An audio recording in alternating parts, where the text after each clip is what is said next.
Hello, જય દ્વારકાધીશ મિત્રો, કેમ છો બધા? મજામાં ને? જો આજે આપણે બનાવવાનું છે રાયતું. તો રાયતું બનાવવા માટે આપણે આ 1 વાટકો જેટલું દહીં લઈ લીધું છે.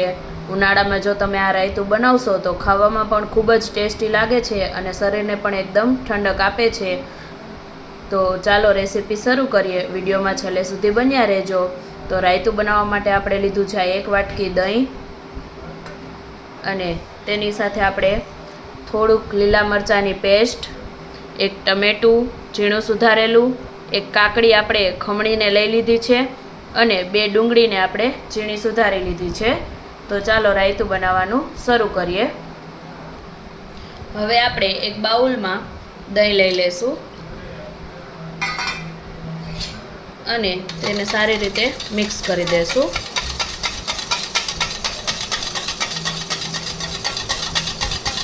દહીં બહુ ખાટું ના હોય એવું લેવું, એકદમ મીડિયમ હોય એવું લેવું. અને વધારે ક્રીમી હોય તો રાયતું ખૂબ જ સરસ બને છે. આ રીતે તેને એકદમ સારી રીતે આપણે ફેટી લેશું. તો દહીંને આપણે એકદમ સરસ રીતે ફેટી લીધું છે. હવે આપણે તેમાં એડ કરશું ઝીણી સમારેલી ડુંગળી, ત્યાર પછી તેમાં ઝીણા સમારેલા ટમેટાં એડ કરી દઈશું.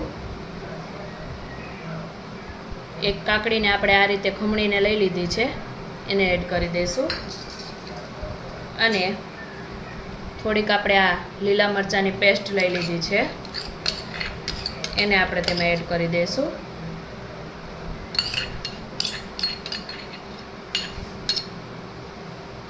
હવે આ બધી વસ્તુને આપણે હલાવીને સારી રીતે મિક્સ કરી લઈશું.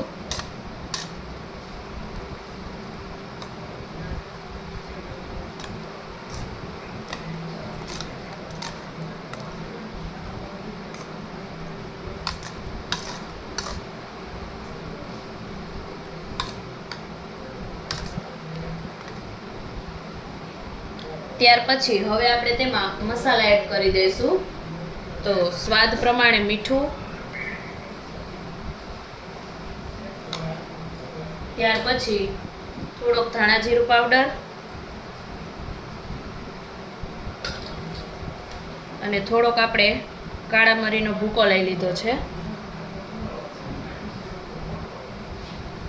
અને થોડુંક આપણે લાલ મરચું પાવડર એડ કરી દઈશું.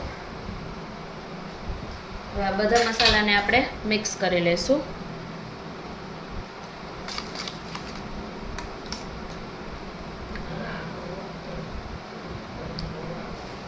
અને ત્યાર પછી હવે આપણે લાસ્ટમાં 1 ચમચી જેટલી દળેલી ખાંડ લઈ લીધી છે. તમે એમને પણ લઈ શકો, દળેલી ના હોય તો એની જગ્યાએ. અને બધું સરસ રીતે આપણે મિક્સ કરી દીધું છે. તો આપણું એકદમ ટેસ્ટી અને ઉનાળામાં ખૂબ જ ભાવે એવું રાયતું બની અને તૈયાર થઈ ગયું છે. તો હવે આપણે તેને વાટકામાં સર્વ કરી લઈશું.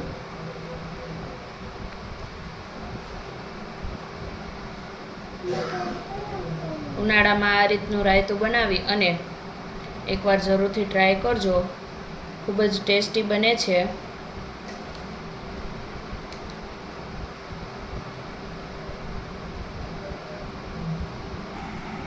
તો તૈયાર છે આપણું રાયતું.